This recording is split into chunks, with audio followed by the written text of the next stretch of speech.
London penalty charges are a bone of contention for me. It ended up costing me £700 after a run-in with a bailiff. So I don't want the same thing to happen to you. My story is something that can happen in an extreme case, but the long and short of it is, I passed a set of keys out the car to my husband in a no stopping zone. It was a camera that took the photo for my penalty charge notice and it went to my old address. By the time the PCN reached me, the bailiff wasn't far behind and I got financially stung. I even paid a judge to read over my case, but it got rejected. Enough about me though, let's talk about your PCN. The only two options are to pay or appeal, and before I run through my guide to appealing, I'll let you know which offences can land you with a penalty charge notice. You'd get a PCN if you drove in a bus lane when it's not permitted, you didn't pay a London congestion charge on time, or you parked on a red route. The next step is a PCN goes to the registered keeper, which is why it's so important to update your address with the DVLA when you move. I learnt the hard way. You'll receive it within 14 days of the offence, unless the DVLA is slow to respond to a request. A TFL fine could set you back a whopping £160 for failing to pay the congestion charge or parking on a red route. You'd have to pay the full amount within 28 days, but when you settle the charge within 2 weeks, you get to pay 50% less. So you pay £80 instead of £160. Things go south pretty quickly if you ignore a TFL penalty charge. First, you'll get a charge certificate and the fine goes up by 50%. So instead of paying £160, you now have to pay £240. You'd have a further 14 days to pay the increased fine, and when you don't, an order of recovery is issued. The fine then becomes a debt at this stage,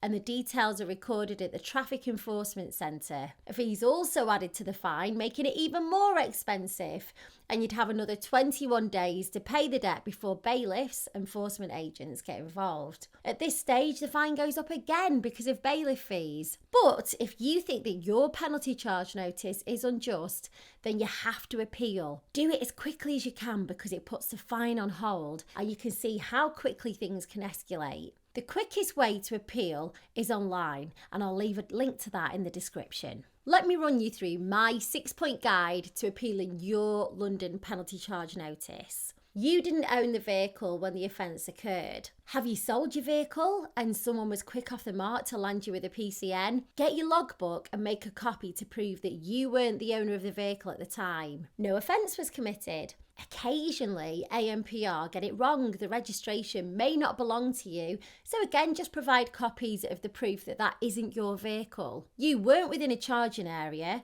during charging hours. You have to pay the congestion charge every day you drive through the congestion zone between 7 in the morning and 6 o'clock at night during the weekdays. On bank holidays and weekends, you have to pay between midday and 6 o'clock. Your vehicle was stolen at the time of the offence. Get a crime reference number from the police from when you reported it missing. You're a rental company and the vehicle was out on hire when the charge was issued. Gather the documents you need and take photos to send online with your appeal. Mitigating circumstances led to the offence being committed. Sometimes there might be a major accident which sends you through the congestion charge and you didn't know. Also, there may have been an emergency where you were maybe rushing to hospital or something just as drastic. Again, just make sure that you have the evidence that you need to back you up. Or it might have been something like your vehicle breaking down. Supporting evidence can include things like witness statements,